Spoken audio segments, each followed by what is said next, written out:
చిన్నపిల్లలకి చెడు ఆలోచనలు, చెడు అలవాట్లు వచ్చాయి అంటే మొట్టమొదటి కారణము తల్లిదండ్రులు.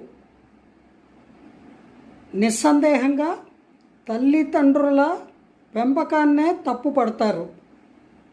వాళ్ళు కన్నపిల్లల్ని వాళ్ళు పద్ధతిగా పెంచుకోలేదు అనే అంటారు. రెండవది ఫ్యామిలీ అట్మాస్ఫియర్. మూడవది జీన్స్. నాలుగవది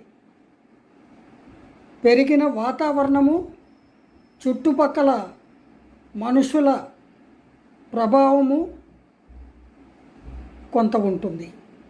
ఆ తర్వాత పాఠశాల, వాళ్ళు చదువుకునే స్కూళ్ళు, కాలేజీలు, తోటి విద్యార్థులు, మాస్టర్లు, వీళ్ళందరి యొక్క ప్రభావం కూడా ఎదిగే పిల్లల మీద ఉంటుంది.